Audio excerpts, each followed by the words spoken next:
Evening, everybody. It's Friday night. It's 9 o'clock. It's time for the What's on Joe Mind TeamStream, as presented by Kokomo Toys. We are a fan cast about the world of G.I. Joe. How's everybody doing? Woo! Joining me in the top row tonight, he's normally here. He's former head of marketing for Hasbro for the G.I. Joe brand. It's the Hot Show, Mark Weber. That's what I'm talking about. And, you know, it's always good when we have the regular crew, but sometimes we like to bring in an extra Y chromosome, right? And then just, you know, buff it up a little bit. So I'm excited for tonight's show. Well, we did have to keep our Canadian quotient up there. That's a good point. As you can see, joining us in the bottom row, live from Montreal. Montreal. All right. And you even pronounced it right. I hate when it's like a Montreal. It's like, that's Montreal. Because I know I hate it when people say I'm from Indianapolis. So Oregon. I get that a lot, especially out here in New England. I'm like, yeah, it's just west of Connecticut, jackass. Hey, how's the weather out there in Oregon? Right. I've only been to Montreal once. And when we went up there, it was right after they acquired Shea Weber. And dude, like they painted my name all over the town, every shop. Weber jersey. Who Shea Weber is? He's a defenseman for the Canadiens. Okay. Yeah, and a good one. So, I mean, how could he not, right? But so sports have started already. It's that quick. But there's a Weber tie, right? They don't have any Costellos yet, but I'll see what I can do. Thank you. No Irizaris, which is amazing given the hockey lineage that runs through that DNA. Well, you know, we're probably related to somebody, but you know, Lord knows we're Italian, we're Irish, but there's not a particularly great strain of Puerto Rican hockey great. So, but we're working on it. You know. All right, we'll get there. I never even learned to skate, so. I know it wasn't coming from me, but what can you do? What can you do? I can skate. See? Well, that's required, right? Yeah, you have to, man. It's like that's a survival skill where you're at, isn't it? I really don't know how I would be a dad and not know how to skate. Like my kids are just like, oh, hey, they put up a skating rink. I'm like, oh no. I can skate. I just can't turn. So just point me somewhere and I'll get there eventually. But the turning thing's the hard part. I can't turn. No, actually in Arizona, they had to learn to skate with your kid for parents who don't know how to skate either. And I took my son, and the first thing they did was take the kids away from the parents. Because invariably when the kid slips, they grab for mom and dad. But the whole point of the class was mom and dad can't skate either. So they were pulling parents down on top of them on the ice. So they immediately separate child from parent. And I got okay to the point at the end. I tried to do a turn with speed, a little speed, and I was in the air for so long, like, whoo, and turned sideways. So I knew it was going to be a hip landing, and I didn't break anything, but I was sore for a month. Like. Yeah. Ice is designed to hurt you. Yeah, I thought fast and it's hard. I thought there was nothing like for a fall, nothing harder than a basketball court, right? Like totally unforgiving if you hit it flat, but the ice is no joke. And so I learned that day and respected NHL players a lot more right afterwards, right? Like I knew ice is hard, right? We know that, but dude. So it's the speed of the slip. That's what makes it worse. So for about 6 months, I was doing pro wrestling training, and they were having us bumping on the concrete outside of the ring. And that was not as bad as accidentally slipping and hitting yourself on the ice. So you're doing flatbacks on the Flatbacks concrete? on the concrete, yeah. Flatback's hard to do. Your instinct is to put your hands down, and you will break your wrists if you do that. You got to go across. Right, and feet too. to the chest. Feet too at the same time, right? To try to spread out the impact? No? Yeah, because you're supposed to be like pelvic popped, feet on the ground. It's supposed to be like this T shape with like a gap in the middle. See, and I've never done anything like that, but I've heard if you can make the sound, you're doing it right. But if you land, now you're hosed. So my friend in Louisville taught me that. I took a spill on the ice this winter. Oh no!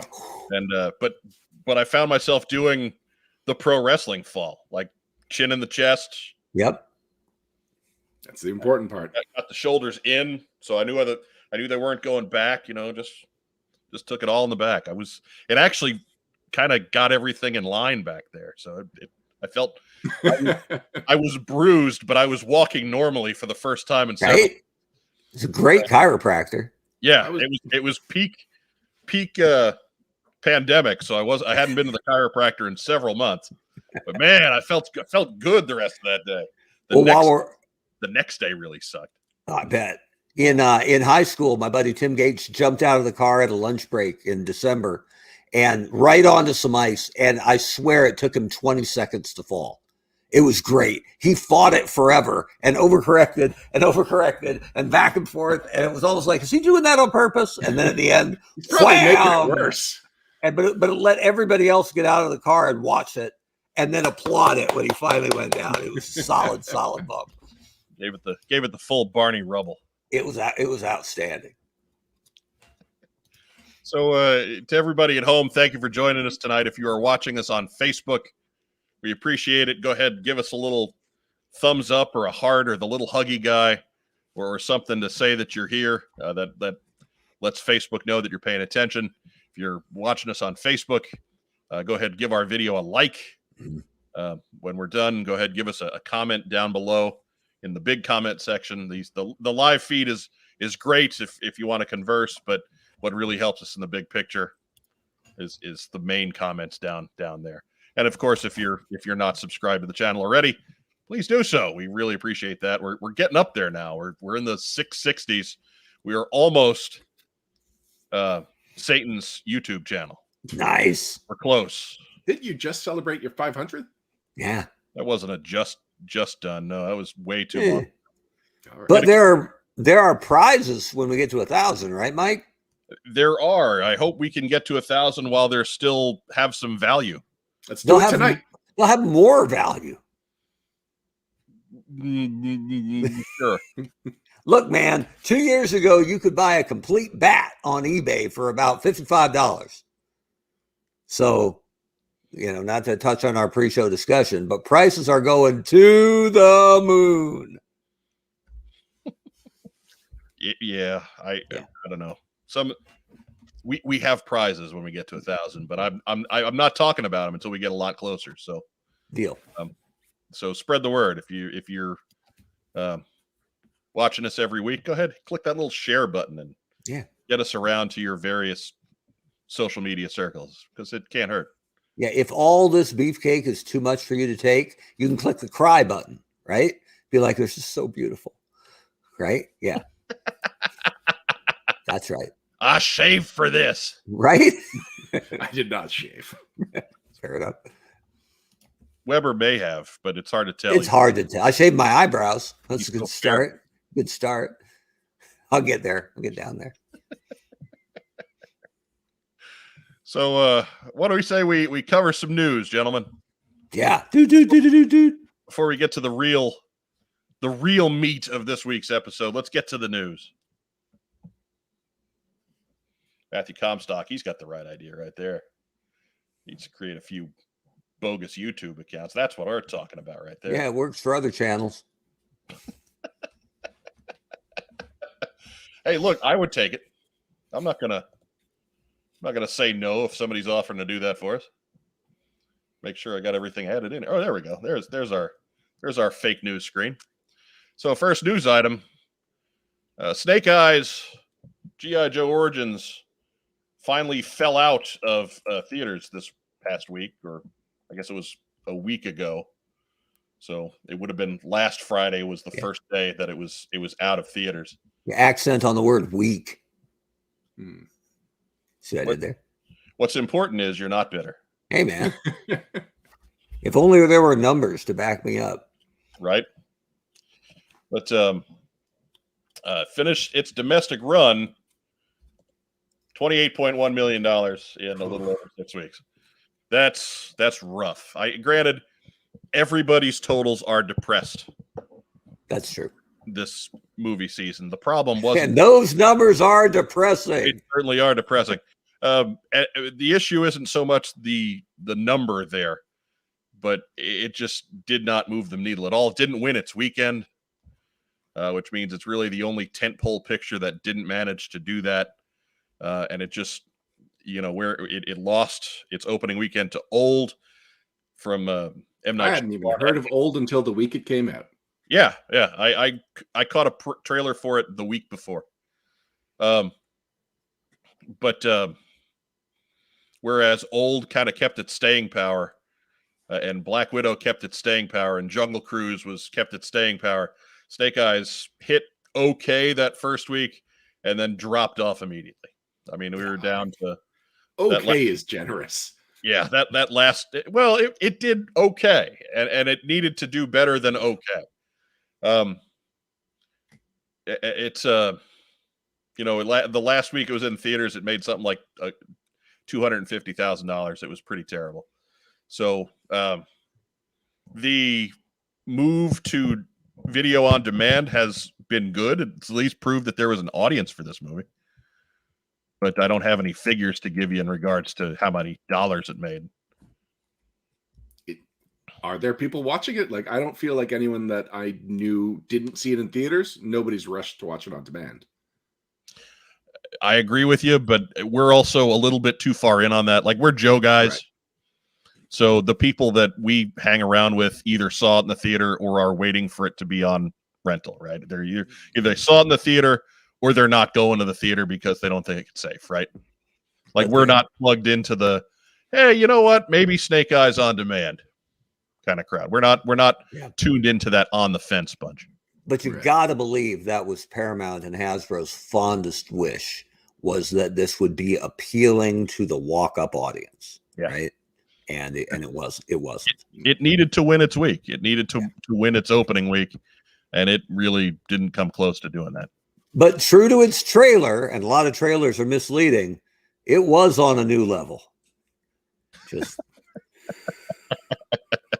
on a new level. It was a lower level. We were not quite. Yep.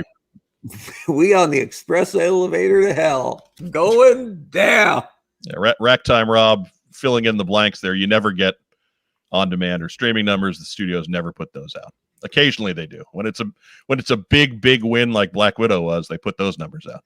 Didn't they say? I thought I read that Snake Eyes won its week streaming wise, right? Like, it was the most streamed movie for the week it went. Yes, first became available. Yeah, that's what I heard too. I can't back that up with anything though, so I'm not pushing that narrative real hard. Yeah. So it feels like the last two movies found their audience because they were just constantly just playing on one movie channel or another. You could always find Rise of Cobra or Retaliation, and it eventually got this casual audience who you were just always in the mood to watch these movies if you were flipping the channels and you came across it. Could Snake Eyes find that kind of audience somehow? It's possible. Look, they keep putting Rise of Cobra and Retaliation on cable TV because people keep watching it on cable TV. Yeah. So, I mean, granted, those numbers are never going to be huge, but they must be getting some kind of an audience. Right. They're still, like, Rise of Cobra is more than 10 years old. It's 2009 that came out, and you still see it cycle through on what, American Movie Classics and TBS and TNT, and it makes the run through all that stuff. I mean, American Movie Classics is perhaps the most misnamed network on television right now, because just so long as you're an American movie, you qualify for American Classics. Well, there's a reason why TBS was nicknamed the Beastmaster Station back in the 80s, because play those hits, baby. But you know what? I think the biggest difference, and I was there when they were doing kind of the autopsy of it, at Hasbro, they believed that walk-up audience that was there theatrically for Rise of Cobra domestically in the US and Canada was not there for Retaliation. The people who just walked by and went, oh, G.I. Joe, yeah, my brother played with that. Let's check it out.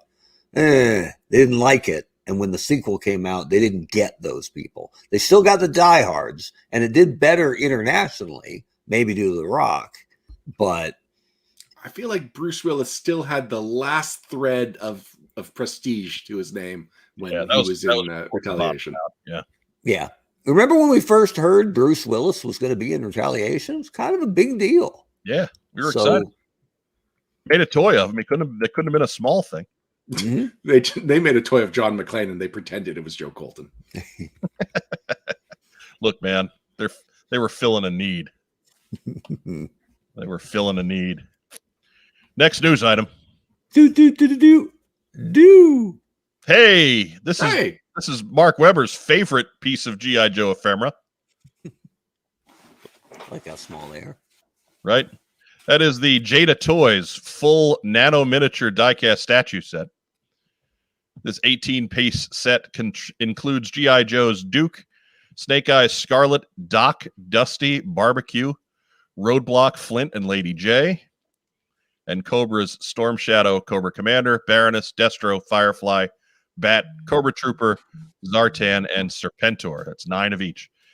Set is available at Big Bad Toy Store and other retailers for pre-order for $24.99. I stole Big Bad Toy Store's video or image, so I'll go ahead and give them the plug. But you can see them all in there in their kind of sloppily painted, poorly detailed glory. If this is your thing, it's very affordable, $25. Yeah. Did they fix the typo on the package? They were calling him Serpento. In the image there, it says Serpentor. So I don't know. I don't know if that's. I don't know if that's a quick Photoshop fix or not, but it said Serpentor. He's doing the coffin drop, which is kind of exciting, but yeah. But I'm not a huge fan of these per se. But $25 for 18 of them. A good variety of guys, some, the A+ guys, but also some you may not have guessed. Okay. Yeah. Not hurting anybody. Yeah. It's part of the everybody else is going to make a bat except Hasbro experiment. Right. I mean, it's not my thing either, but if you're going to put out something like this, the price is certainly right. I do like the posing and the positioning of Zartan and Serpentor in the packaging. It's almost like Zartan read the original comic books. just he's all set. I got something for you, Serpentor. He's not doing a bow this time. He's just going to plug him with his pistol. Pop. Right there. Maybe he already did. Check out Serpentor. Maybe. That's he's going full Count Dracula there. Yep. He's got some serious armor on. I know it's tough to see in the image I've got there, but from my vantage point, I get to see it a little bit bigger. There's some serious armor on that Serpentor. So maybe not. Maybe Serpentor's ready for him this time. Scarlet's right-handed, so I'll give him that. What's important is there, Mark. You're not bitter. I'm just saying. Anyway. Oh my goodness. Next news item. Dude. Yeah, that's good too, because it is a bit of a somber news item. Oh. Yeah. We have the passing of Bob Prupus, the longtime Hasbro executive who oversaw G.I. Joe's relaunch in the early 1980s, passed away on August 27.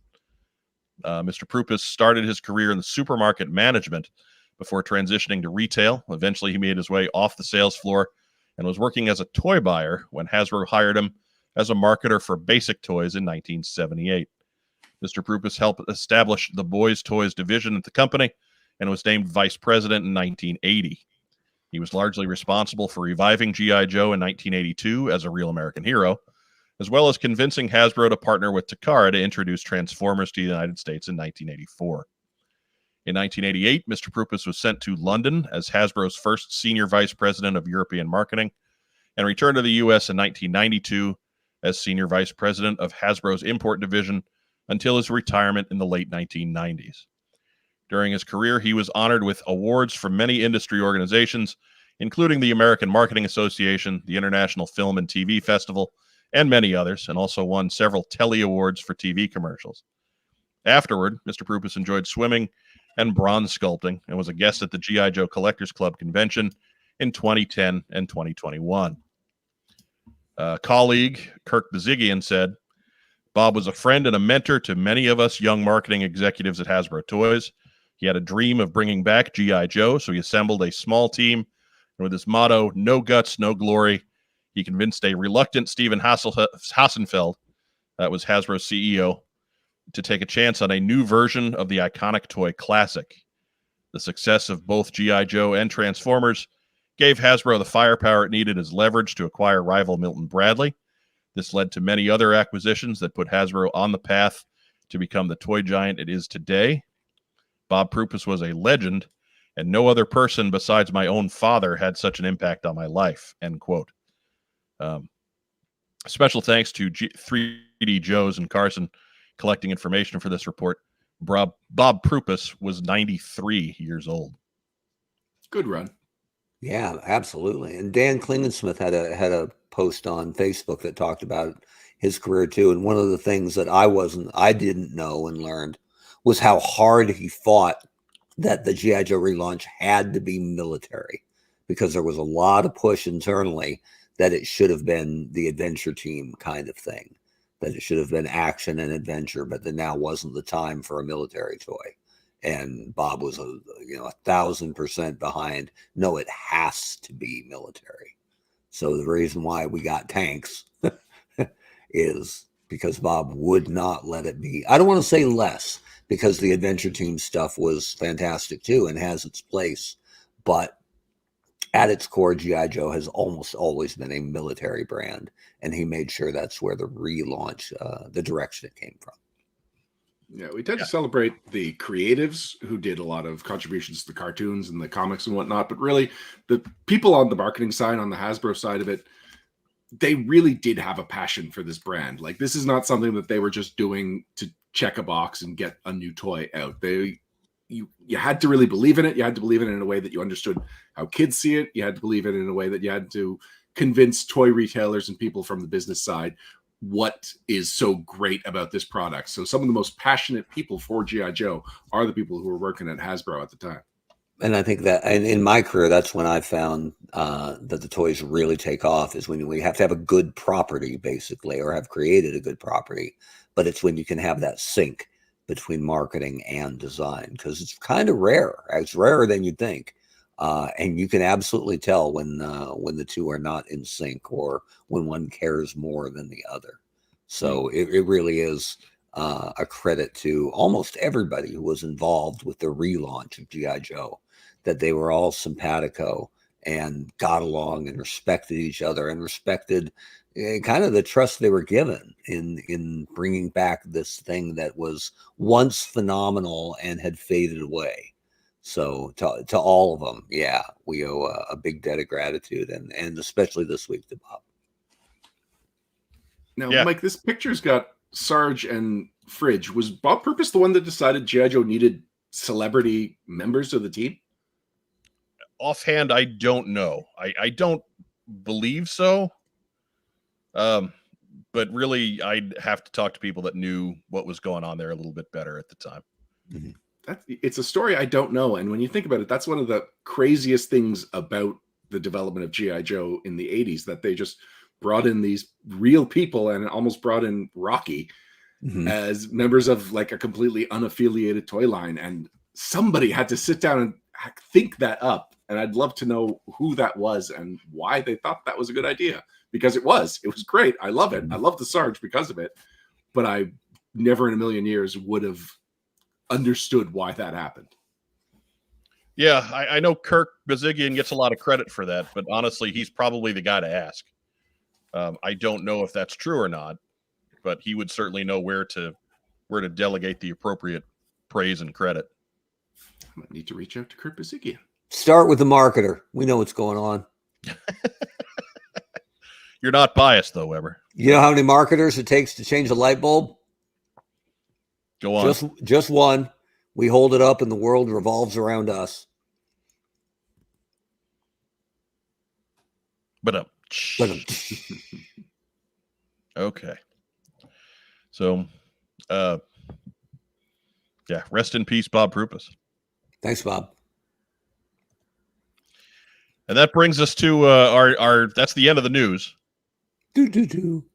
So it brings us to what we're here for tonight. Yeah, the main event. And that last weekend was Renegade Con Virtual Special Edition. That is still a mouthful. It is. Yeah. You got Virtual edition, special edition. Virtual special edition. Because I don't think there's any virtuals that aren't also special as far as Renegade Cons go. I don't know. You seen PulseCon lately? Oh. We will on October 21st. I can't wait. Oh, that's our surprise post sock for later. So not so much. It's slightly less surprising now. I saw nothing. I didn't leave it up there long enough for anybody to read it. But so Renegade Con was last weekend. Ryan, big success for you guys? Oh man, huge success. Like, first of all, days before we got covered in Forbes, which I never thought anything I would be associated with would be covered on the Forbes website, but apparently there's enough buzz in tabletop role-playing games right now that Forbes has a whole gaming division, and they were like, all right, we got this new licensed property coming out. All these Hasbro brands, Power Rangers, G.I. Joe, and Transformers, and this brand new role-playing system, Essence 20, and they got the scoop. So a couple of days before Renegade Con, the place to find all the information about what we were going to be talking about at Renegade Con was announced on Forbes. So yeah, that was a great start to the weekend. And then from there, like, technically things went off without a hitch, and we just went from panel to panel, revealing just tons of information, stuff that I didn't even know about. Maybe we should take a step back and say I was one of the authors on the G.I. Joe role-playing game. I don't think I properly introduced myself. They know it doesn't hurt, but they know. Okay, so yes, I was one of the authors of the G.I. Joe role-playing game. I was one of the designers of the Essence 20 system, and Renegade Con was really our coming out party, where we went into a lot of details about the system. I didn't know how much we were going to get into, but we built a G.I. Joe live on the air for the audience. I was there in a panel with Elisa and Brian just talking about how the system works, answering some questions there. We got to see a lot of the miniatures, which I have pictures of and we can get into later. Just a lot of product reveals. It was exciting to see this stuff finally get out there, and also to see other stuff that I've just I'd heard we were developing miniatures. I'd heard these things about dice, but I hadn't seen most of these products. And I've seen very little of the Power Rangers and Transformers stuff. So, as a contributor to the brand, to the Essence 20 system and to the role-playing games, it was exciting. And now as just a fan of what Renegade is putting out for these systems, it was super exciting to watch and to see the reaction, which was one of the most overall positive things I've ever been a part of. There was a lot of noise out there, and it seemed like just everyone was excited. They were curious. People that weren't into role-playing games were like, I might check these out.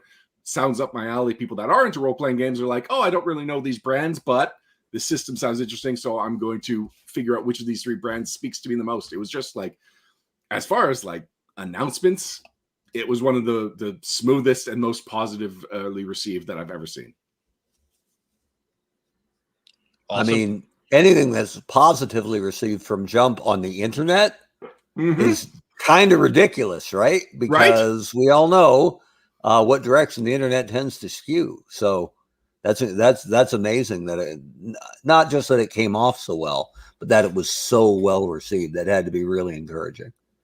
Oh, it's because you don't know, this was very much designed by committee, which I am not used to. It was actually, let me list off all the people that designed the system. So it was Lisa Teague, who was a senior producer of role-playing games at Renegade Studios. Her assistant, the associate producer, Trivia Fox. Those are the only in-house people that designed the systems. And then it was freelancers, myself, Ben Heisler, who was another author on G.I. Joe, Gabe Hicks, who was an author on, I think he was on Transformers. Paige Lightman was also on G.I. Joe. JF Sambrano was on Transformers. Brian C.P. Steele was on Power Rangers, TJ Storm was on Power Rangers, and Eddie Webb was on Transformers. And so the bunch of us, all of these creative type A personalities, just kind of having to scrap the system together as we were also defining how this system that doesn't exist yet would work for our each individual brands that we were all big fans of. It was like such an interesting struggle. And there were definitely times where it was like, you'd finish a meeting and it's like, I don't think any of us are on the same page. And you get concerns that this is just going to fall apart before it ever gets built up into anything. But we found our groove. The system really came together. And then each individual brand really found the way to carve out their niche in what this system that is supposed to be like applicable to as many different brands as Renegade can get licenses for. So like that came together and it's like, okay, maybe I'm too close to this, but I actually think we've developed something really fun here. And it really wasn't until it got out there to the general public that it was like confirmed that I could be like, oh, good, I could be proud of this. This isn't something that is just going to show up on like discount bins in the back of game stores that people are like, oh yeah, there was a G.I. Joe role-playing game. I'm excited about hearing about Trivia Fox and TJ Storm because I was pretty sure they were the world tag team champions. But so TJ Storm's day job is a Hollywood stuntman. And if you saw Punisher Warzone, the one with what's his face? Ray Stevenson. Ray Stevens? Ray Stevenson. So at one point, there's like these three guys who just committed crimes, and now they're celebrated by doing parkour through the city. And then Punisher blows one of them up with a rocket launcher as he's doing a flip between buildings. And then he interrogates another guy. That other guy he's interrogating is TJ Storm. TJ Storm also did the motion capture for Godzilla in the recent run of Godzilla movies. No way. And he did the adventure for the Power Rangers book. He was a very exciting person to be working with. I would love to watch Godzilla with my son and say, see that? That's me. That's your old man.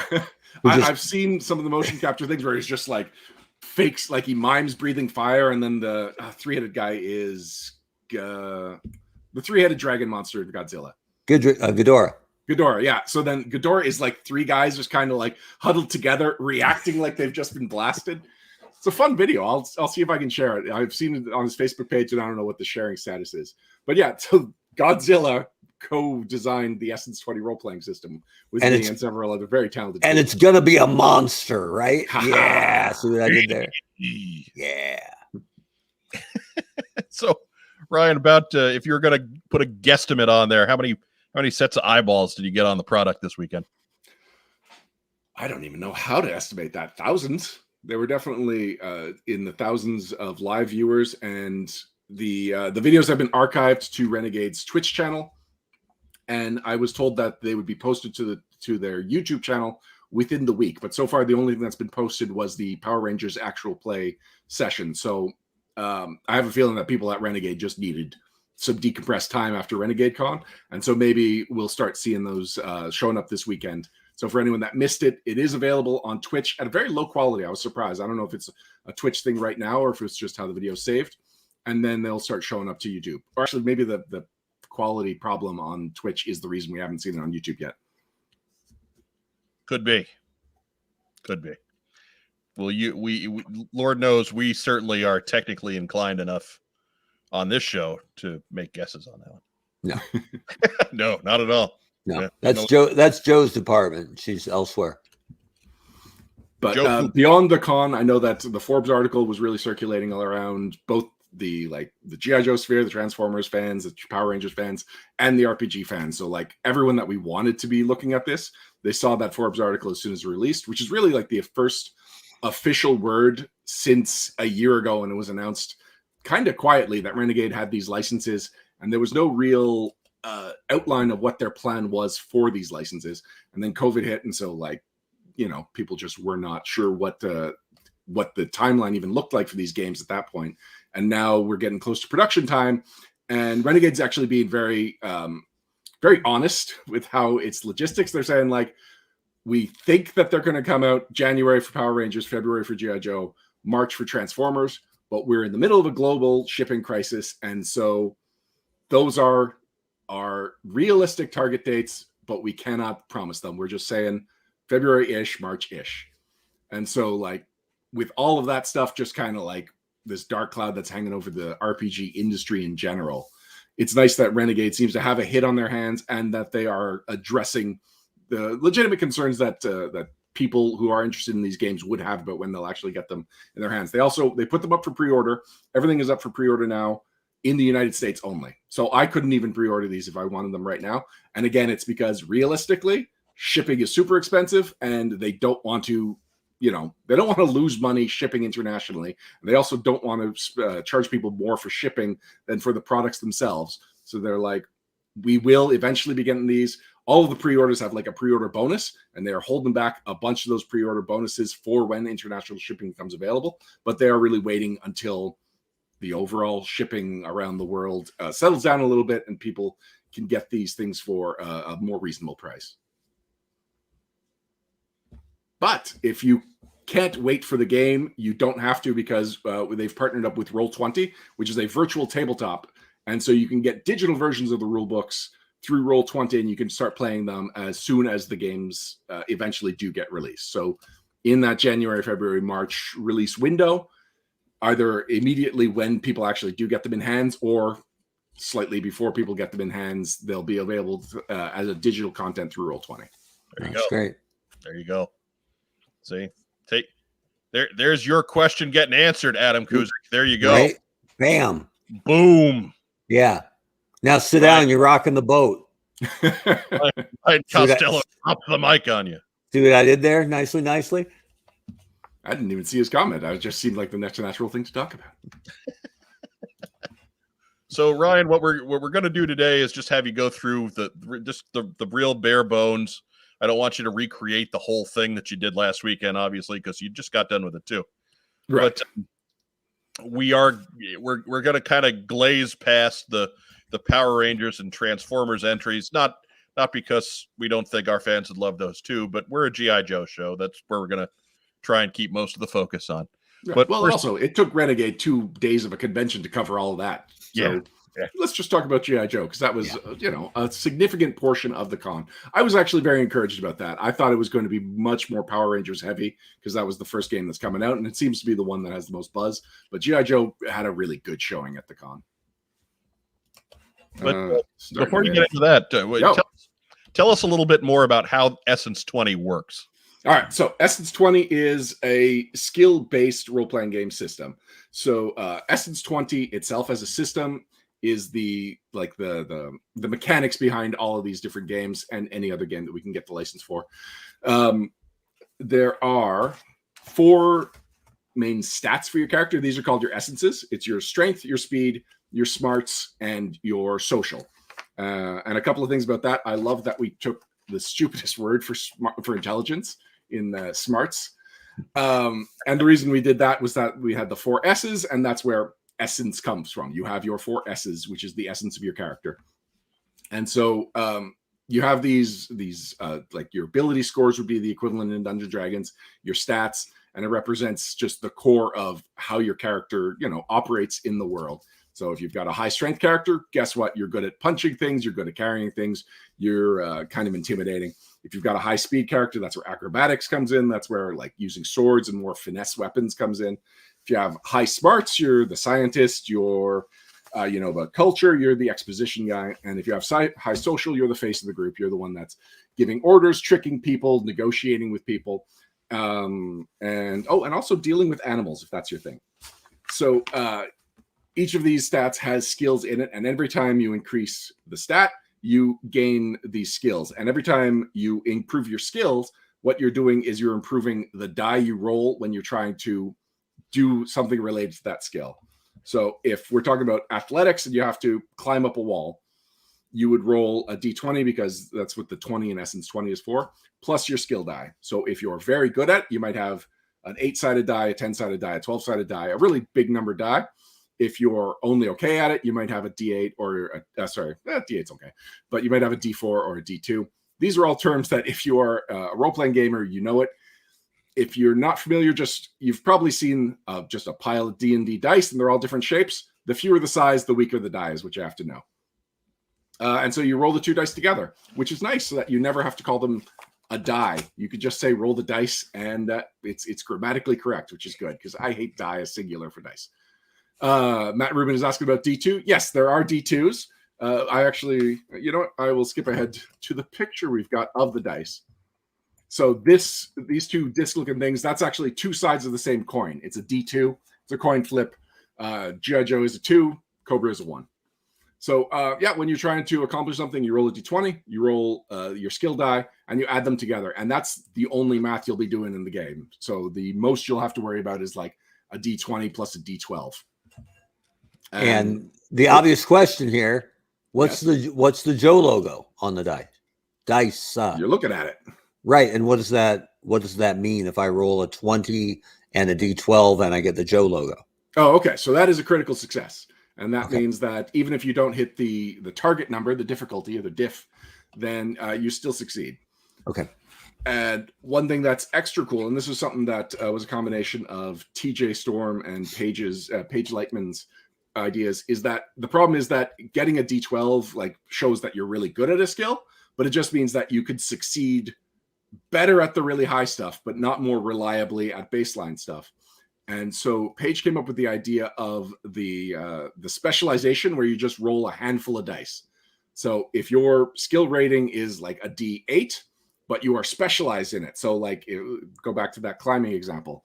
If you have a D8 in athletics and a specialization in climbing, then when you're trying to figure out that if you manage to climb that thing, you're just taking a handful of dice, the D20, the D2, the D4, the D6, and the D8, everything up until your stat in that skill. And you just roll it all, and you're taking the highest one. And if you get any of those G.I. Joe logos, like that means that you've critically succeeded, and you automatically pass. So it kind of like flattens the curve, and it says that like if you're specialized in something, odds are you're going to succeed just about every time. I dig that. Like your example, climb the wall. Well, if you have created a character like Alpine or Hit and Run, you should nail that wall climb pretty much every time. Yeah, even if it's extremely difficult. And that's where TJ's contribution to this is, where we were talking about whether we should do like just bonuses or whatever. And it was like, well, if it goes up and up and up, that wouldn't affect him as a stuntman, where he needs to reliably do the dangerous thing every single time. Because if he misses it 1 in 20 times, he's dead. And so he really wanted something that is like, if we had a stuntman game, how do we make sure the stuntman survives doing a day job of stunts? And so that's why this specialization with the really like flat probability curve really clicked with us. And just like, if you're tactile, if you really like just having a handful of dice, like that is just going to be super satisfying to throw them all on the table. It's a nice feeling in the hands. It's a nice sound when it rolls. It's something I am really looking forward to doing when I'm getting the chance to play it. I think I'll be running this as the game master for the maybe first couple of years that it's a game. But eventually, other people will be good enough to game master this game, and I'll get to sit back and be a player. Never. Never? All right. No. It's always hard to shake that GM or DM tag, right? Yeah, I was always the dungeon master. Always when we were kids. Like, ugh. Hey, Webb, you want to run another campaign? Oh, boy. I guess. Can't. And finally, we let one other guy do it, the guy who was usually the Minotaur, and he wasn't any good at it. So. Just kept putting you in mazes. Yeah, exactly. Another maze, Jimmy. Jeez. So that's the Essence 20 system. Did you want to talk more specifically about G.I. Joe? Yeah. Oh, actually, no. There's a major component of character creation that's also universal across the games. So when you're building your character, you have 3 main decisions for who your character is. They're your role, your origin, and your influences. So role is the big one. It's like if you're playing Snake Eyes, your role is you're a commando. If you're playing Jinx, your role is martial artist. If you're playing Duke, your role is officer. So we have 8 roles, and then within all of those roles, we've got 3 things called focuses, which is, I believe, exclusive to G.I. Joe. I'm not sure if Transformers also picked up on it. But so if you're an officer, you could be, I don't know why I picked officer. That's not a great example. So commander, you've got spy, sniper, and something else. Those are the focuses. So that's the idea. If you pick your role, and then you get to specialize even further within there. So that's your main thing of what it says on like the front of the package. Then origin and influence is when you flip it over, you're reading the file card, and you're getting more specific information about their training and who they are as people and what they were before they were G.I. Joe. So origins in G.I. Joe terms is what branch of the military you were in before you were in G.I. Joe, or if you're a civilian, what you did as a civilian that really caught the attention of G.I. Joe. So did you train at the Arashikage temples? Were you just like a standout scientist? Things like that. Or, were you in the military? Were you in the Navy? Were you in the Air Force? And then influences is one of the most fun tools because it's just like, this is your personality, or these are the things that happened to you in your life that affected you in a big enough way that it really influences you as a character. So if we're talking about Ace, that's where his gambling comes in. He's not just a really good pilot, but he's also someone that likes taking risks, that really knows probability, and is a great card player as a result. And then you get a bonus that relates to, like, if you're playing in the game and it's like, you know what, this is a situation that my experience as a gambler really helps me out, then you'd work with your GM and you'd get the bonuses that are applied to, I believe, Thrill Seeker is the name of the influence that Ace would take to represent him being a gambler. So, it's always about, like, really just trying to balance who the personality of the character, the thing that makes them stand out, as well as, what would sell them as an action figure to someone that's going in the toy aisle and really wants to pick them up. If you were using, and this is theoretical, a well-known character, like, let's say, Snake Eyes, can you adapt him? Like, if you didn't want him to be like an honorable commando ninja and wanted to make him more of a backstabbing, manipulative jewel thief? Just as an example off the top of your head. Throwing that out there. Completely out of cloth. Is that possible? Yes. So I've actually made 3 different versions of Snake Eyes. One of them is Ranger, and that's the one that's really focused on him and his relationship with Timber, because Rangers can get pets, and one of the pets you can get is a wolf. And so I had his origin is Arashikage to get the ninja side of it in, and then Ranger to go with his, when he was on the long range recon patrol. Plus, being in Arashikage, I believe, gives him access to some more of the martial arts weapons. So that's one version of the character that I made. And I'm just going through the influences to see if there's anything that represents Jewel Thief. Oh, yeah, Checkered Past. So there we go. You want to give him, you can give your characters up to 3 influences. If you give 1, then you just get the influence. Every influence after the first one comes with a hang-up to show that for all the good that this did with you, it also kind of has its issues. So let me just quickly load up Checkered Past here. Your perk is you think outside the box compared to traditional Joe thinking, and gain an edge on smart skill tests when looking for weaknesses, flaws, insecurities, or hidden items. So edge is you roll 2d20 and you take the higher of the 2 when you're making your skill test. And smarts is so anything that is a smarts-based skill. So that would be the benefit of having this Checkered Past. But your hang-up is that authority figures are just waiting for you to lapse back into your old ways. You suffer a snag on social tests when trying to convince figures such as police, commanders above your squad, and others of your character. Okay. Very cool. Yeah, and a snag is the opposite of an edge. You roll 2d20 and you take the lesser of the 2. All right. Beachhead's a ranger. We need to get him a pet. What do you think, Mike? Go for it. So you don't have to take a pet as a ranger.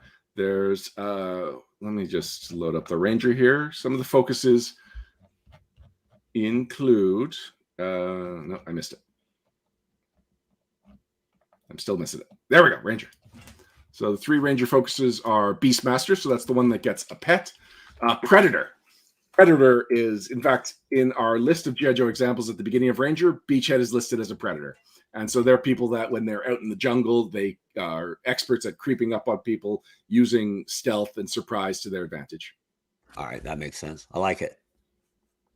And so the last of the Rangers focuses is Scout. Just to put a bow on that. Beachhead. Ooh, snuck up on me. Right? See? He couldn't have done that with a pet pig. I'm trying to think what he would have. I'm thinking Razorback, right? Arkansas. I keep thinking in my head that like you put Beachhead in the Clint Eastwood role in Every Which Way But Loose. With a monkey? With the orangutan. It's perfect. Just going around. Then you got me in trouble again. And my crotch broke. Weaknesses. Broken crotch. Limits mobility. Right. Also drafty in cold weather environment. I could do something like that for like an April Fool's Day blog post. That's I good gotta stuff. remember broken crotch, broken thumbs. Mm-hmm. Roll with it. Roll with it. Broken thumbs can no longer drive vehicles. Well, no, which is ironic because when my figures broke their thumbs, that's all they ever got to do. Yeah, they could just rest on the steering wheel. In That's fact, you get better at driving a vehicle. Yep. Oh, Zap, you didn't want to hold that bazooka? You get to drive the vamp. Don't That's crash what he gets it for holding it one-handed because he doesn't have a swivel yet.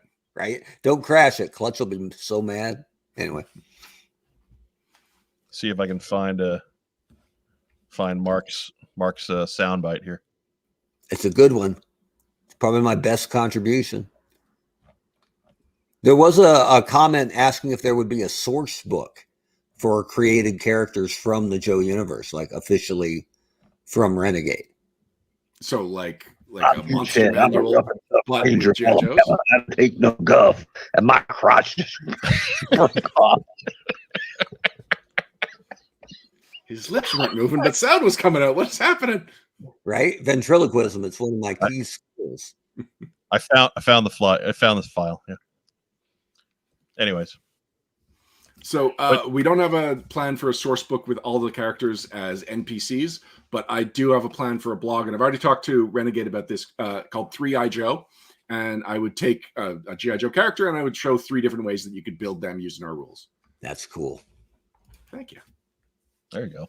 So it's either something that's going to show up on the Renegade website, or it's something that I'll put on my own website, No Direction, which is a podcast and blog network dedicated to Pathfinder role-playing game. But, you know, now with my association with Essence 20, it's going to definitely branch out into more Essence 20 coverage as well. So just a reminder to everybody paying attention out there live. If you're following us on YouTube, by all means, please give our video a like, give our channel a subscribe. If you're watching us on Facebook, give us a thumbs up or a heart or a little huggy dude. Just let us know that you're there. Let them know that you're here so they keep spreading the word and doing our PR work for us. So, Ryan, we hung you up a little bit on the Essence 20 here. You were going to say something about the source book itself. I was? I don't know. You had a graphic. So yeah, of course. I assume there was something connected to it. Well, we've got the cover. And unfortunately, Scarlett is left-handed. But you know what? That's a role-playing game. If you want to change details about the known characters, you can just do it. You've got the power. She's amphibious. She can do anything. Wait. Yeah, that's the word. Yeah, I figured. Stick with that, R-Truth. I dig it. So there's one thing about this cover that I thought people would really be talking about, and no one's really pointed it out. And that's that Snake Eyes' sword is on fire. And the story there is that actually came from Hasbro. There was like a series of art assets, and it's like, when you're using these characters, go in this direction. For example, here's Snake Eyes, and here's his flaming sword. And I assumed, like, oh, that must be a spoiler for the Snake Eyes movie, which hadn't come out at the time. And I knew his sword's name was like Bright Morning. I forget what it is now. Morning Light. Morning Light, yes. Morning so Light. That sounds like a sword that could catch fire. And from the trailer, there was a lot of fire in the movie. And I was like, oh, well, I guess I've got to be used to having this inside information on the brand now, so I'll get the movie spoiled for me. But no, Snake Eyes never had a flaming sword. I have no idea why the Hasbro provided art has him with a flaming sword.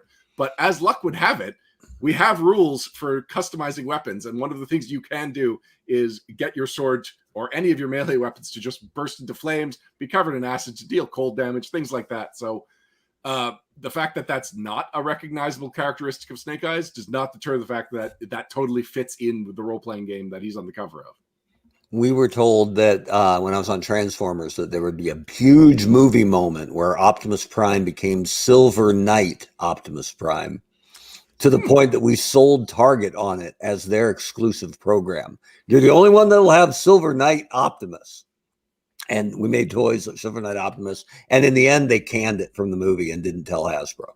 Which they must have canned it way, way in advance. Yes. My son still has a Silver Knight Optimus shirt that was sold exclusively at Target for a movie event that never happened. Yeah. And this from the first movie? No, this is from The fourth movie from Age of Extinction. Okay. Also known as that movie with the dinosaurs where they never use the term Dinobot ever. Yeah. Where Optimus tells them farewell and calls them brave warriors. Brave warriors. I don't know. Or how about Dinobots? Mm-hmm.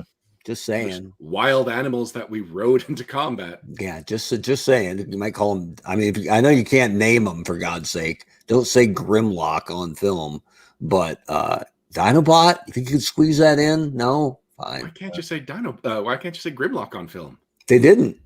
They should have. They never named any of them. They didn't even say what they were, other than brave warriors. But Optimus was distracted by wondering where his silver knight armor went. Because it was supposed to be here. In Optimus's defense, he was stuck in a really crappy movie. Yeah, it's probably true. Yeah. He was still kind of feeling bad about killing Fraser and all. So yeah, I get it. He did not seem to feel bad about that for 1 second. He seemed to like that a little bit. Yeah. Optimus sociopath there, but that's a whole other episode. Yeah, that's somebody else's role playing game to worry about, right? That's Strengths of Optimus Prime, endless bloodlust. That's good. It must be the movie version. But no, that's interesting about the flaming sword. I'm going to guess the one slight insight maybe why it didn't catch more eyeballs or raise more eyebrows is just the angle of the sword, right? If it was up with the flame obviously bursting off of it, I think people would have noticed more, but down at that flatter angle, it doesn't scream on fire, which is not bad. I just think that's maybe why you didn't get as many eyebrows raised as you might have expected. It looks like more of a reflection from the image that we've seen of the book. It looks good. I'm not ripping on it. I love the cover. I only would have made one change. Duke is throwing horrific right on that guy, man. Right? Forget it. That's Superman punch. He's not getting up anytime soon. Well, I also like that. Like, you can imagine that they've got some kind of like a pincer move going where Scarlet and Snake Eyes feed a guy to Duke, and then he knocks him out. Mm-hmm. Just clobbers him. Yeah, that guy dove for the combo, Snake Eyes, Scarlet, spear kind of thing, and they just olayed him, and pow! Forget it. So this art is by Steve Morris. We've got some more Steve Morris art. So do you want me to skip ahead and we can talk art, or do you want to talk about miniatures?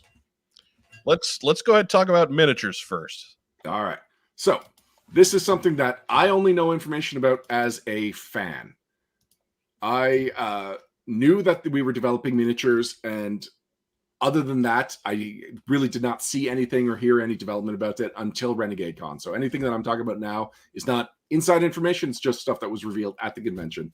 But if I recall right, we are getting a 12-pack of miniatures. All of them are Joes, so these are meant to be the player characters. They are based on actual G.I. Joes, of course. So if you just want to collect them, paint them, you can do that. Or if you want them to represent your character, you can totally do that. So of the 12 figures that are in the package, we know 8 of them, and we saw 8 of them. Here we've got digital renderings of Scarlet and Duke. And then on day 2, Elisa revealed Gung Ho, who we will see a picture of later. Bazooka, who I do not have a good screen cap for. And actually, we never even got a good look at him because he's got the bazooka covering most of his head. And she always had him at this side angle. So you saw elbows, you saw bazooka, but you didn't see, bazooka. And then a character that I was surprised made the cut was CoverGirl. So she is probably going to be our iconic driver character. And it's probably also just to get more representation in there and have more female characters represented. So those are characters that we do not have screen caps of, but pictures of them exist. And then the next day, Daddy Louie was doing a live painting. He was doing a live painting of Gung Ho, and he also showed off 3D printed versions of some of these figures. So these ones will not have the same detail as the Gung Ho figure that he painted or of the 3D renderings, because these were kind of done in shop. They are not samples of the product, but it gives you an idea of the pose and what to expect. So here's Snake Eyes. We've got Lady J. She's probably the one that he kept going on and on about how cool her details were, and it never really showed on camera. So that's one of the ones I'm really looking forward to seeing in person. But also a character I'm very happy made the cut, because Lady J was one of my favorites growing up. Then we've got Jinx, and this is one of her later looks. So it's not her iconic red gi. It's more like the Valor versus Venom, where it had the I'm forgetting the name of that type of outfit, but anyway, more of a casual Japanese influence. Mm-hmm. And then, sorry, I don't know why my screen's not. There we go. So there's Gung Ho at the end of an hour of painting by a professional painter. So give him a day and he could have made that pop even more, but you can see the level of details. You can see what is going on here, and that it really captures Gung Ho as a character and his classified look. Yeah, that's great. Like even the mustache, right? Like, come on. Oh, you gotta have the mustache. No, I'm just saying the talent to be able to pull off the mustache and not make it look like a COVID mask. Like, bravo, very impressive. Mr. Shaky Hands up here. Yeah, that's why I'm the lazy bastard customizer. Not touching no paint. Maybe a Sharpie. In theory. In theory. In theory. In theory. So yeah, so we know 8 of the 12. For the last 4, I would speculate that we're probably going to get Roadblock because he's the only cover character that we haven't seen a miniature for. I suspect Doc, just because as far as roles on a team in a role-playing game, medic or like some kind of support character would be important. And then I figure probably Shipwreck and like Ace or Wild Bill, so that you've got Air Force and Navy represented as well. Those are just kind of shots in the dark, but like I wouldn't be surprised if those are all the characters. That sounds like a good mix. Steamroller, Ice Cream Soldier, and Armadillo. Hot seat. No. Tiger Force toll booth. I mean, these are unpainted miniatures. All of them could be Tiger Force if you want them to be. I suppose that's true. Yeah, that's very true. Tiger Force Doc coming your way from Renegade Games. Nice. I had a chance to make an Ice Cream Soldier reference, and I didn't take it. Like at Renegade Con, I was talking about the flamethrower, and I could have and thought about listing, Blowtorch, Charbroil, and Ice Cream Soldier. And then I was like, this is only an hour-long panel, and I don't know if I have the time to explain Ice Cream Soldier to people that might not know who he is. Yeah, I could see that going either way. Like you get your mad street cred from the Joe fans watching, but from the standard RPG fans, right? Or the mainstream G.I. Joe fan, they'd be like, what did you just say? You just got to Surely he's joking. Yeah. It's like drop that one and let them do their own homework. Yeah, it's like a Reno 911 meow thing, right? Like, you gonna get away with it or not? Yeah, maybe not. So Viper Scout has made a Colonel Courage reference, and Colonel Courage is a character that I debated also putting into the game. So at one point, we've got something called the active roster, and it's just a listing of 80 characters that you might interact with, and it's kind of like the file card quote blurb, where it's just like, these are people you might bump into in the pit. This is their role in the pit. This is their role on the missions. And this is a little bit about their personality. And Colonel Courage actually fits a type of officer character that it's like, that would be handy to have in the game. But I really don't like Colonel Courage. I don't like his name. I don't like that his file card is all about the fact that he wears a tie into battle. But he tucks it in, right? So it's functional. I thought he just loosened it a little bit, I guess, so that he didn't get throttled without a little bit of effort. Yeah, because if you're actually going to throw down with Colonel Courage, I mean, you're going right for the tie, right? Oh, yeah. You're an idiot not to. Yeah. And that's where you find out it's a clip-on, and he's got you. That's a good swerve. I like that. So, any thoughts or questions on the miniatures? No, I'm anxious to see who fills out the squad. Yeah, and I love the dynamic posing of them, like Snake Eyes on the move and Jinx sort of striking a pose, but it still looks dangerous and very, very cool. Matt Rubin asks, will we get to create our own characters? Of course you'll get to create your own characters. Yeah, if you want to create a gung-ho that's a Marine, go right ahead. It's all up to you. Britt Anderson asks, will there be vehicles? Of course there'll be vehicles. Ryan, hold on a second. Yes, there will be vehicles, but that was almost something that, because this book was supposed to be about 250 pages and our turnover was about 400 pages. And so vehicles were the kind of thing that like, maybe we save this for an armory book. But no, vehicles are both in the Cobra section as enemies that you could fight and in the Joe section. And we've got a whole chunk of vehicle rules, what you do if you're on a vehicle and you're not in control. We've got rules for like autopilot that could give you assistance while you're driving. Rules for if you need multiple drivers for a single vehicle, but you only have the one driver. All kinds of things like that. So it ends up, yes, vehicles are in there. It is a big chunk of the rules. It is probably a crunchier part of the rules. So we've got like a sample adventure in the core rulebook, and there is a vehicle section in it, but it's kind of optional depending on how the adventure goes and if the GM is like comfortable handling vehicle rules yet. Because if you're a brand new player, you might want to do an adventure without vehicles and then kind of work your way up to vehicles. Excellent. I saw there were some other questions. I could field some questions before we move on and talk about art.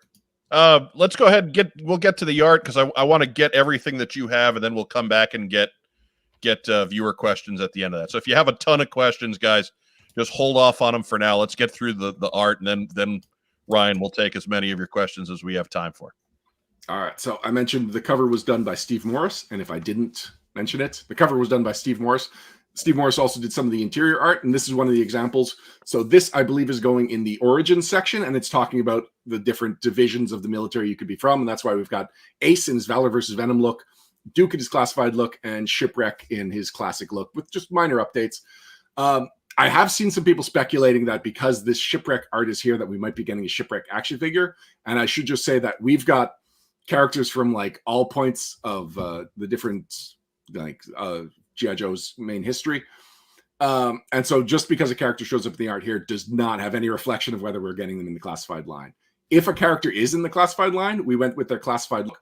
Otherwise, it was just the artist or Trivia as an art director on the project choosing which of their looks to go with. For example, like we're not getting the classic Hiss look. We're getting the Hiss, I want to say 4. The one that came out, actually the one that the Soundwave or the Shockwave Hiss version.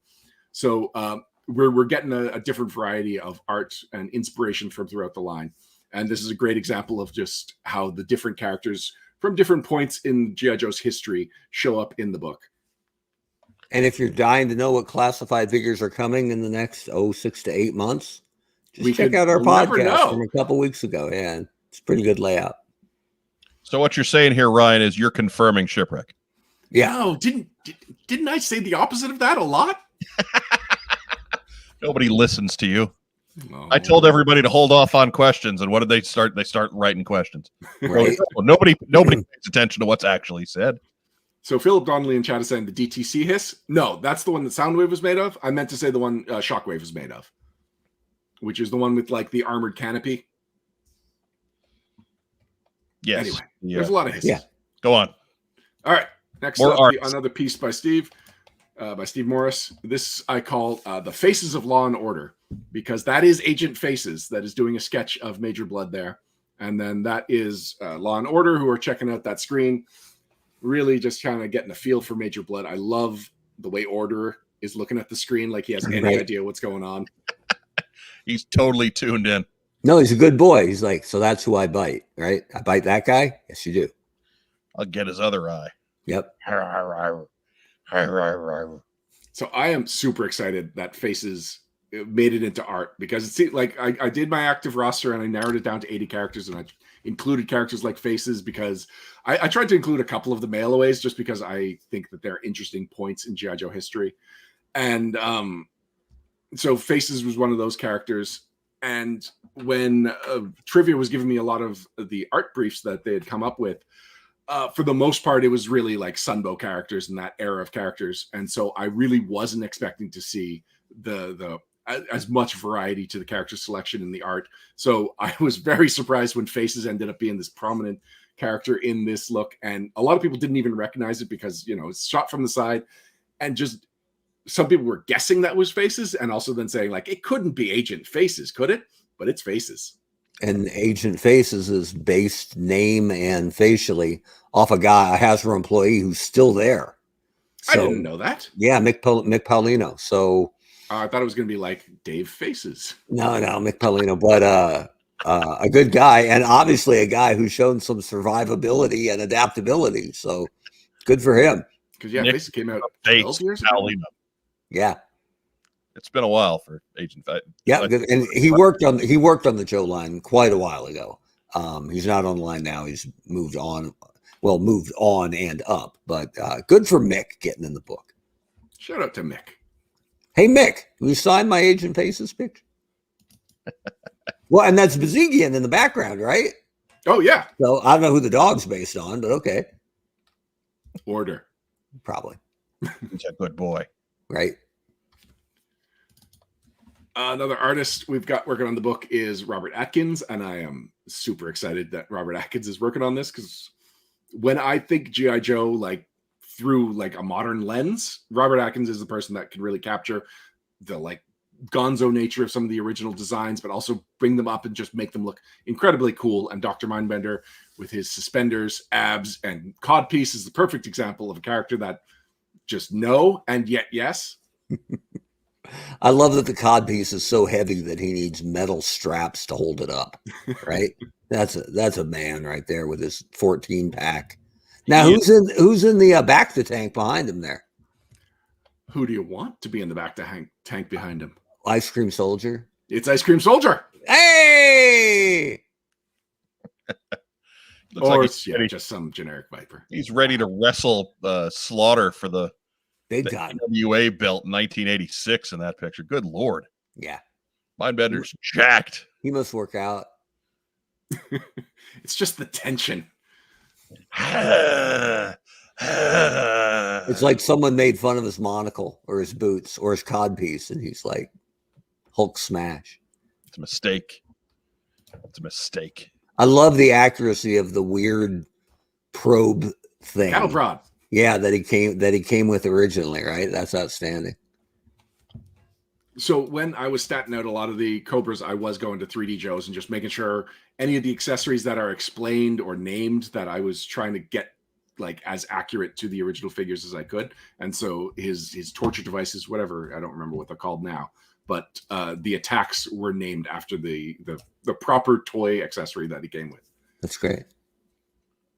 And here to finish things up, we've got a CG Crimson Guardsman. We've got a whole section on the Crimson Guardsmen, so that if you are running an extensive Enterprises focused adventure, you can have cadets, you've got some Crimson Guard Immortals, and you're going to have just a whole ton of the Crimson Guardsmen who are a higher threat level than your average Viper, as they should be.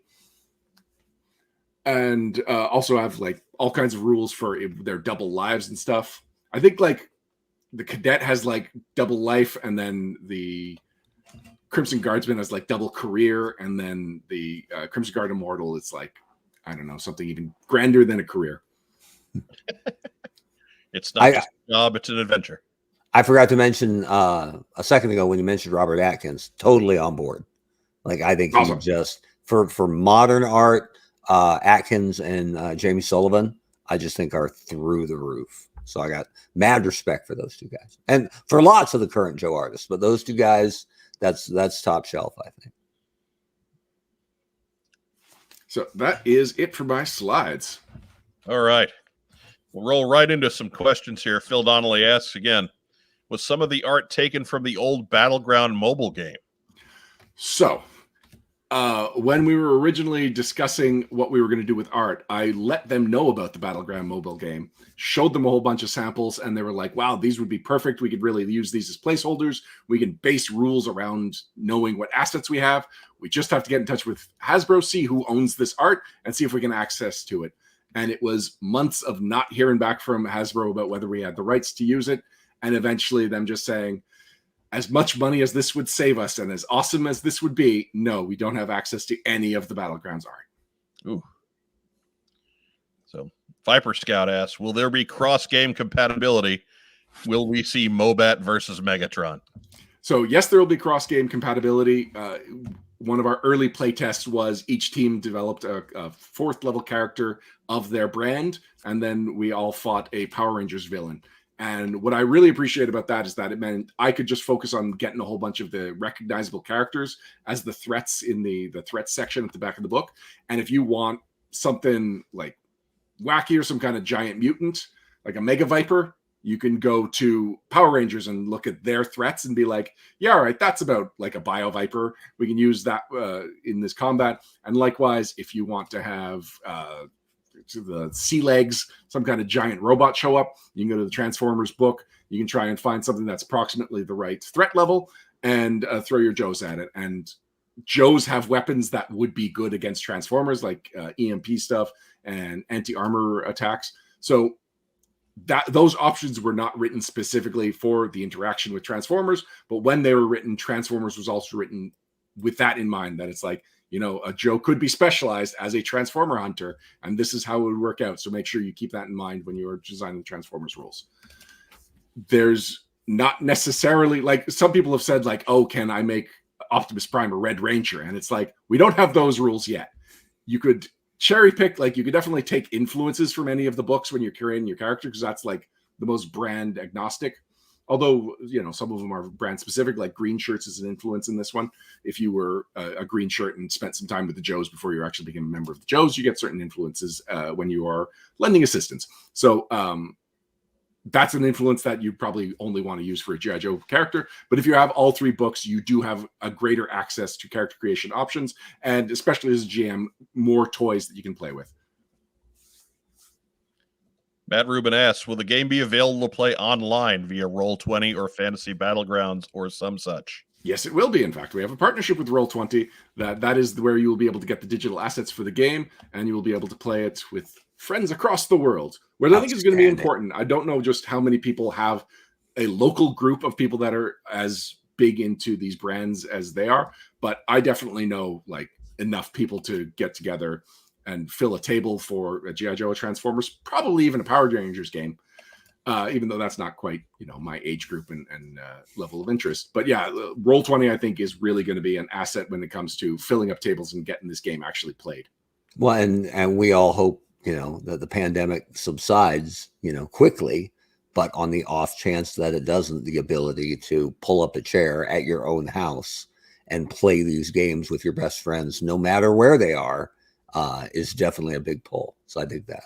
Yeah. Well, and actually just over the last year, people have gotten so good at Roll20 as a tool that a lot of people, when they've started to get together for home games, have like just TVs built into their tables and they're running Roll20 for the local group. They're doing these hybrid things. So if you are good at Roll20, you are going to be able to use that, whether you're playing at home or, you know, on the internet.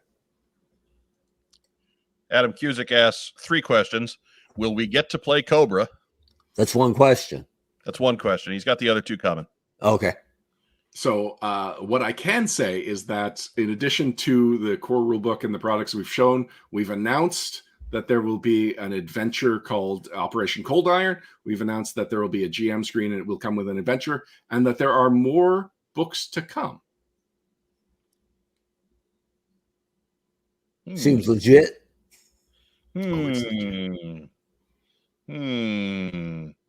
What? Question 2, when will we get Cobra miniatures? Question 3, any Steel Brigade references for player characters? Probably not. I don't know when we're getting Cobra miniatures, but I believe the idea is that first you get the PCs, then you can get the NPCs. And so I think Cobra miniatures would sell really well, especially if army builders were packed together. I don't know the timeline for that. I do know that the miniatures are coming after the core rulebook. So the core rulebook, again, is targeted for February. And then I think June is when you can expect those miniatures. And then future miniatures will be further into 2022. So I believe Cobra miniatures is like on the docket, but I don't know what the plans are there. Steel Brigade references, no, which is a shame. I would have loved to have included Steel Brigade references, but Hasbro does not currently own the rights to Steel Brigade, and it just became a weird space. Plus, people that know G.I. Joe know that Create-A Joe was the Steel Brigade, but people that don't know G.I. Joe just remember him as the you can be a G.I. Joe figure. And so it's not even a reference that would be universally understood. And it's not something I could explain in context of the game. It's like, this is a G.I. Joe who joined the group because he mailed away for it. Like, I don't know how I would do anything beyond just Steel Brigade is a division of reservists. I don't think they didn't make the cut. I totally agree with you. I don't think you have to have it. You'd actually have to explain it to a big chunk of the people who are going to play it. But if they decide they really want it, I actually know the guy. If Hasbro wants to license it. I got a feeling that's a conversation that nobody wants to hear. No, I want to hear it. That's the whole point, right? Will there be Honolulu and satin? Oh God. If you want, there's an influence called artisan. So if you there's civilian origins. So if you want the next level of their lives with their association with G.I. Joe to be becoming active members of G.I. Joe, it's up to you. All right, go make them. So we do also have a bonus post-sock question. Oh. If you don't mind, since we have King of the Post-sock on the show, we kind of have to have post-sock, right? Yes. So that question is: rank the motorized action packs first from worst to best, then from most insane to most practical. Now compare the lists, and that is from Ryan Costello via email. You waited until I had to do this question. You don't have to answer it if you don't want to. I mean, it's so demanding. There were a lot of motorized action packs, right? Really? There were like 2 waves of 8 or 2 waves of 6. I was like, here you go, smart guy. I'm going to throw your own question at you. How do you like that one? How you like them apples? I love them apples. I love the action packs. I think what year did those come out? 87 was the first year. Yeah, 87. And okay, so I was still into buying everything I could, and I did not buy any action. Oh, you missed out. So they were one of the few things that I actually looked at, and probably because they were not expensive, likely had the money for a couple of them at least at some point, and just went, you know what? I'm good. I don't need those. I had the G.I. Joe helicopter pack. Yep, that's the best one. I had the Cobra rope walker, which I thought was a pretty functional one. I love that in the commercial, the rope walker has the crocodile. Like Crocmaster is using it as a backpack, and the crocodile is just in the hammock that's hanging underneath it. Yes. And my younger brother had the radar station, which I thought was also pretty useful. So, but some of them were really, really pretty silly. Really silly. Mm-hmm. Like the Earth Borer was one that I just no. But you know, the Crocmaster is also using that on the package art, and he looks so cool just drilling into the ground. It's not a practical way to get underground, but it's still. No. I love that art, that depiction of Crocmaster. He's making a swimming pool, probably for the crocs, right? Nest for his croc is what I'm. Yeah, he's a caring kind of dad. I like the one with the salad tongs because I figured Roadblock could use that. You know, when he's prepping Caesar salad for the whole crew. I don't know what you're talking about. Axe seems a little overthought. Yeah, the Dreadnought axe is the worst. Was that just a Atlanta Braves sort of with an axe that comes overhead and would just graze a guy if he's standing completely still and is exactly your height? And then there's action figure expert. The pom-pom gun is the best father by the small Cobra copter. I don't know what he's saying there, but pom-pom guns. My younger brother actually had that one too, so the pom-pom guns weren't that bad. Yeah, all of the machine gun ones were pretty good. Yeah, they worked better as backpacks than they did as action stations or whatever you want to call them. But yeah, why did you space out Cobra? That's creeping me out. I don't know. G.I. Joeberg, welcome to the podcast. Mine detector's got to be the most practical, and it's a great little drone. Agreed. That was Tripwire hates it though, right? Yeah, I was having a discussion with somebody about Tripwire's accessories because he comes with mines, and one idea is like he's not the mine deploying guy. He's not finding his own mines. So was that backpack supposed to be for a Cobra guy to be deploying mines for Tripwire to find? But Tripwire's minesweeper plugs into his backpack that the mines go in. So I don't understand Tripwire's accessories.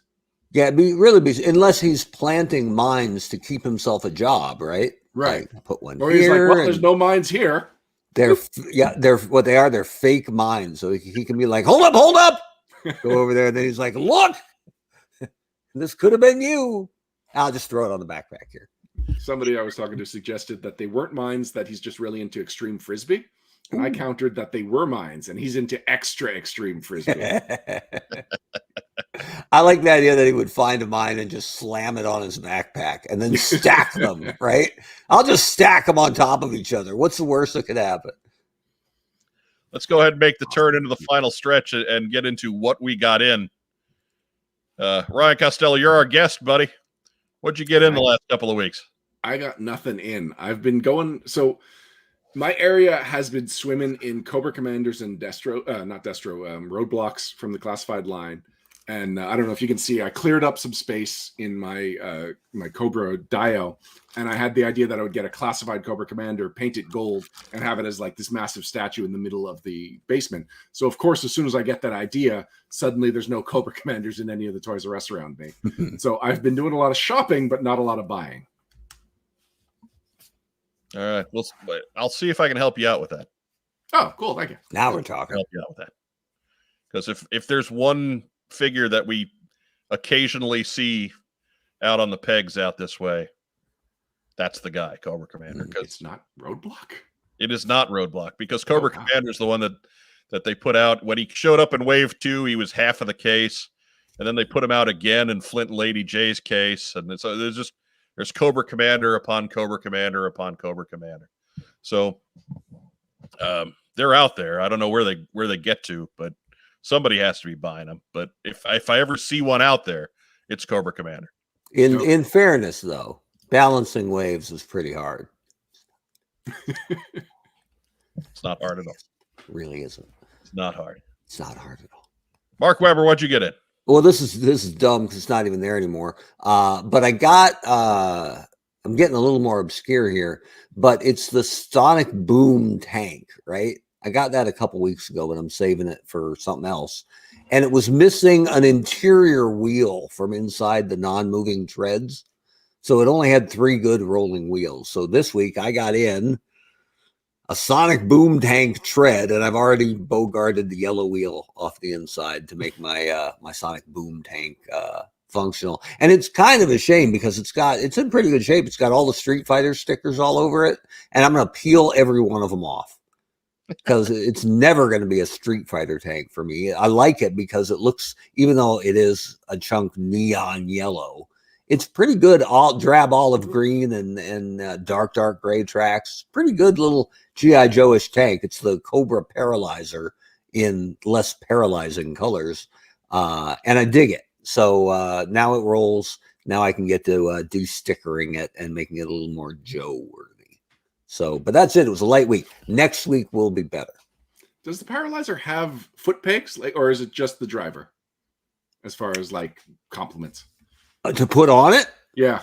I think it's just the driver, but hang on. While Mike tells us what he got, I'll take a look. Well, actually, Ryan, we'll go back. I want to catch one last question because it's a good one that you can answer. Yes. As a fellow Canadian, is there a chance that G.I. Joe in the role-playing game will be less America-centric and more international? So, being international and having just a diverse roster were two of the goals when I was putting together the active roster list. And so Backstop, no surprise, made the list. Skymate made the list. Basically any international character other than the Russian characters, because we were saving those for the October Guard. And the Russian characters seem to also be October Guards, like Red Star and Big Bear. So there was kind of like just, I didn't know how to use them exactly. But yeah, we have a decent selection of non-Americans with a little bit of, Big Ben's in there, with a little bit of explanation of like, yes, G.I. Joe is an American unit, but because it's so international, you need all of these affiliates in other countries so that you can, gain access to their land for different missions, because Cobra's a global threat and it requires a global response. And I am glad he asked that question. There we go. So right here, spinning around on the back. Foot pegs. Oh, they're perfect. For 2 guys to ride along, and then like the least protective canopy since the HAL. Like you can take a break. Mean, that's got to be tied for first with about 50 other tanks. Right? They were looking at it. They were looking at how close the missiles and the weapon fire over the guy's head. And CoverGirl was like, I don't see a problem with that. And then they were looking at the protection of the canopy, and Sergeant Slaughter's like, that's a man's tank right there. That's got triple T written all over it. Cross country is not impressed. Right. But down here, as you can see now, 4 little yellow wheels, whereas last week it was only 3. So Go get I them. did not entirely understand what was missing. So Yeah, now yeah. that you've shown me, now I Yeah, understand. it's those little interior wheels There that we go. actually kind of make it roll. So I'm glad on, especially on the undercarriage, on a totally olive green and dark gray, they decided to make the wheels neon yellow. So you don't lose them. Well, I suppose, or so you totally lose the illusion of the tread. Like, but fine. It's a Street Fighter toy. Can't be too picky. But what I got in, there's a story behind it. Ooh. Back a couple of weeks ago, when Target made the Vipers available again, I put in to get a Viper, and I went. Of course, we've moved recently, so I went and changed my address for the order, and instantly got a message that my order was canceled. My order was also canceled, and the person that I was having it shipped to did not move. They just decided to cancel my Beachhead and Viper order. Yeah, mine too. That's what caused my Target divorce back in February. So I went and just kind of huffed and puffed about it, and they gave me the same treatment. They gave me the gift card, and so okay, fine. So I waited, and a few weeks later, it came up on the website again. And so I ordered a Viper. And so that one on Saturday, this past Saturday, I got a message that it had been delivered by UPS. And I was out when it happened. I was like, oh, great. When I get home, Viper will be there. So I get home and I check by the front door, and there's nothing there. And I look upstairs in the hallway, and there's nothing there. I look downstairs in the hallway, there's nothing there. Just to be thorough, I go out to the mailbox, where sometimes they drop small packages and sometimes they don't. There's nothing there. So I get on UPS's website with the tracking number, and they said, yeah, this is one of ours, and it says it's been delivered, and we'll get a hold of we'll look for it. But chances are it's just gone.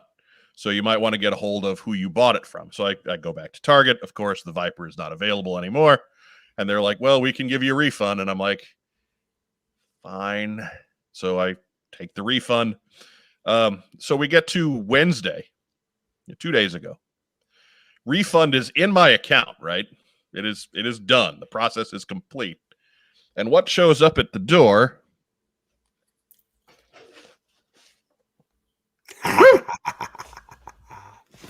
in a U.S. Postal Service shipped Target box. So it's not a UPS box. It's not the same package. It's a different package with the same order. So it's a mystery. I don't understand what's going on. That you now haven't paid for. That I now have gotten for free. Good. I mean, good, but so I don't understand. I don't understand. I mean, in a world of crazy, terrible. I bought from Target and didn't get what I wanted. Landscape, as we've experienced in the last year and a half. I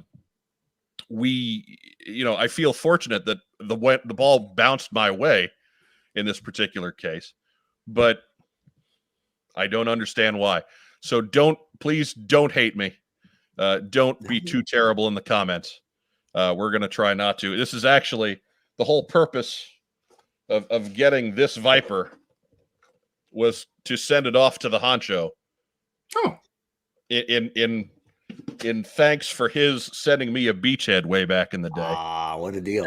And to sidestep his Target boycott. So that was the plan from the beginning. So now Mark gets to have a Viper. Hey, I appreciate it. Again, Target's madness has now evened out a little bit. Right, worked in our favor. Right. So they've kind of they've tried to take that check out of the box for you in their own weird cosmic way. Right.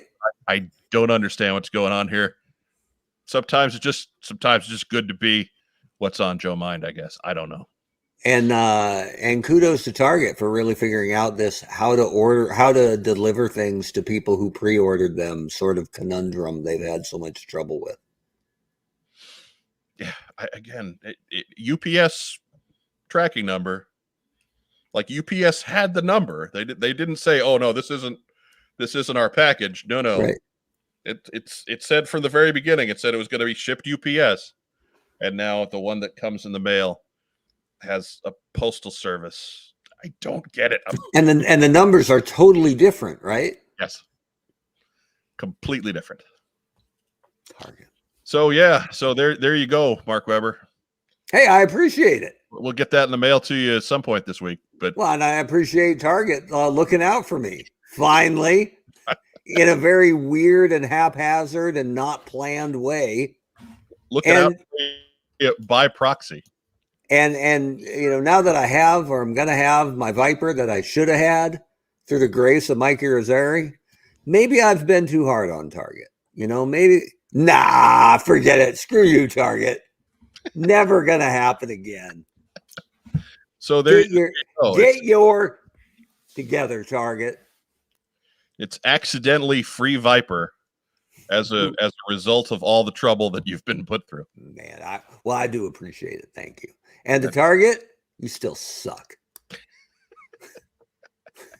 Maybe more, right? I mean, this worked out. The good guys won here, so I'm very pleased about that. But let's not pretend like this is some tremendous effort or improvement on Target's fault. It's not a Target win. No, it is another example of the basic problems they're having, apparently, with, well, let's take a poll here. Everybody. So, yeah. Way to go. So, again, take that story for what it's worth, everybody. Don't hate too hard, but it's just, I'm confused. I'm just confused. Brian Lang is ominous. Right. Remember, it has to be shipped one more time. Yeah. You stop it. You stop it. You. This time he's keeping it real. It is just me taking it to the Indianapolis post office and drop it in a box that says Honcho. Right. Maybe FedEx. Shows up by carrier pigeon. Right. Maybe FedEx. Maybe FedEx. Maybe. Maybe. That's all I had coming in this week. It was kind of a busy week here at the old What's on Joe Mind compound. But let's move into shout outs. Ryan Costello, you got to have a ton of shout outs after last week's event. Oh, so I did have a shout out, and it was not related to last week's event. So I guess shout out to the Renegade Game Studios team, and specifically Elisa Teague for giving me this job, because boy, I don't know what I would have done if there was a G.I. Joe role-playing game and I did not get to work on it. It's defined my last year, and it would have been a much different year, just morally and just, free time wise as well, if I had not been working on this. But no, I had a different shout out in mind, but it'll take a little setup if I've got a couple of minutes. Sure. All right. So I recently went to see Spirit Untamed in theaters. This is kind of a sequel to that animated horse movie Spirit, but it's really more based on the Netflix series. And we were watching the movie, and there's one character, Jim, and he starts talking, and my daughter's like, "That's not Jim," because the voice was off. And so I went and I checked who did the voice, and it was Jake Gyllenhaal. And I was like, that's so funny that they went out of their way and they paid Mysterio money to hire somebody to not sound like the character that a fan of the show wants to hear. Like, it didn't sound right. And it meant that the actual voice actor who did that role did not get a payday out of it. Like, it's just lose all around, except for, Jake Gyllenhaal. So it just made me appreciate that when Sunbow put the Transformers and G.I. Joe movies together, that even though they brought in, the Don Johnsons and the Burgess Merediths, they still kept the original cast. And that when, I was in my late teens, early 20s, and I was nostalgic for watching some Sunbow, that I found a video store that had the movie. I could rent it, and Duke sounded like Duke, and Hawk sounded like Hawk, and Cobra Commander sounded like Cobra Commander. So it's a shout out to the people that produced those movies and made sure that the cast that we knew and loved from the Sunbow series was getting the payday, and that we as fans were getting to hear the characters as they were supposed to. And that really, finding that movie, rewatching it then, was one of the first steps in me getting into the larger G.I. Joe online community. I always wonder that if Sunbow had kept the G.I. Joe license, who would have voiced Don Johnson for the Daily Show, right? Because you remember, Judd Nelson obviously was not doing Hot Rod anymore, and Lyle Standard was not Cup anymore, and Robert Stack was not Ultra Magnus. So in the Transformers, the movie, they all sound like the main characters to me, because I'm used to seeing them in the animated series more than the movie. They sound weird in the movie, just like your daughter said. So I always wonder who they would have gotten to be Falcon, because clearly Don Johnson in 1987 was not going to do a daily kids cartoon. And whoever Deke got just did not care about him sounding at all like Don Johnson. Well, it was Deke. They didn't care about much. So who was the guy who played Tubbs? He needed work. Philip Michael Thomas. Philip Michael Thomas. That would have been fantastic. I just remember coming off Miami Vice, like People magazine or someone did a gigantic article about him and his plans to take over Hollywood. Right. And the title of their article was "The Ego Has Landed." Yeah. And it didn't, a few times. Didn't really work out for Philip Michael Thomas. No, it did not. It did not. I knew a guy named Phil Thomas once, and I would always call him PMT, which was short for Philip Michael Thomas. His middle name was not Michael, but anyways, Mark Weber, who are you shouting out for?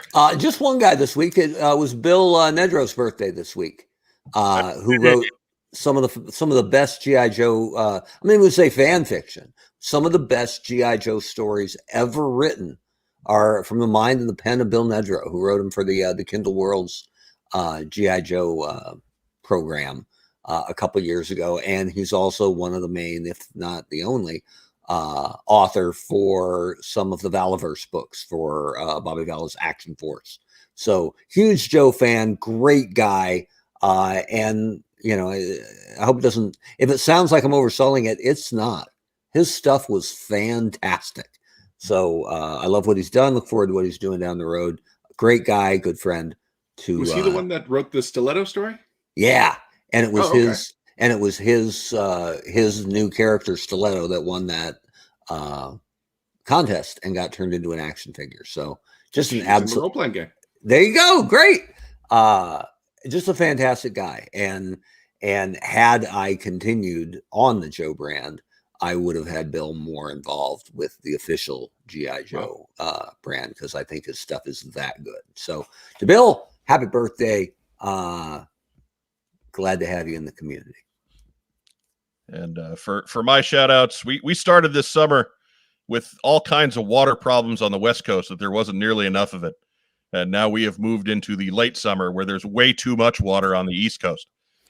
So to everybody down south and out in the East that are just getting dumped on and flooded through and just run from the safety of house and home, we give a shout out to everybody there. One of our regulars, Sean Russel's in the live chat tonight.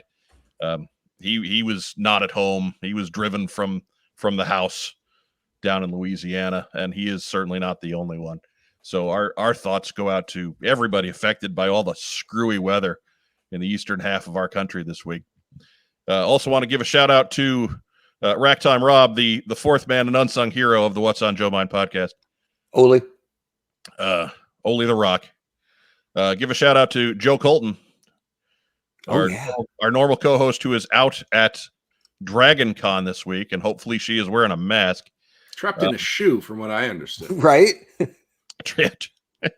There's always some kind of there's always adventures that look far more dangerous and menacing without context at Dragon Con. We'll have to, that's its own segment. We might need to just do a special midweek Joe Colton recaps Dragon Con bit, because we wouldn't have time for it all on the live stream.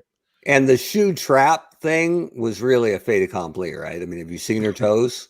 That was bound to happen sooner or later. Right. We have all seen her toes. Yeah. I have not seen her. You know what? No, I have seen her toes. You At have, least you've seen one of them. Yeah. right? If you watched last week, you saw her toe. Oh yes. Mhm. Oh, I've seen her toes. Yeah, they're terrific. You know, so my wife was watching something on her iPad next to me while I was watching What's on Joe Mind on the TV, and she just looked up and was like, "What are you watching?" That's it. What's on Joe Mind? Starting uncomfortable conversations since 2011. There you go. That is the best compliment that she could give me right there. Tell her I said that. That is the best I can feel. Anyways, I also want to give a shout out to our wonderful sponsors at Kokomo Toys. Let's go ahead and sing the theme song one more time. Kokomo Toys. Kokomo Toys.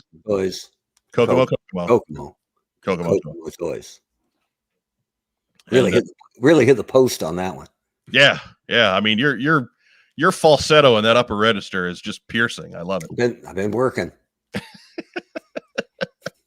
I want to give a shout out to our good friend at 3D Joe's, Carson Metaxas, who I mentioned before. It was a lot of help in getting the Bob Prupus timeline together for our little tribute there. Thank you to Carson, who has he has done tireless work, especially the last couple of years, as far as preserving the history and the lineage and the stories of the guys who created the Real American Hero line that we are still infatuated with some 40 years later.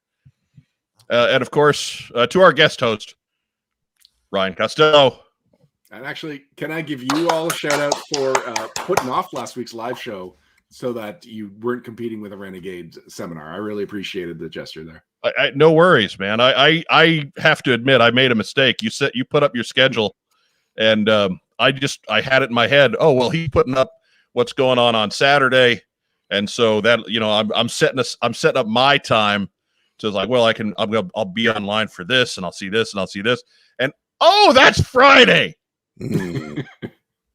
So it was very much an audible. I wish I could say that I was just that super thoughtful, but really, the fact that you called the audible was appreciated. It let us draft, right? We don't usually have a lead-in audience, so outstanding.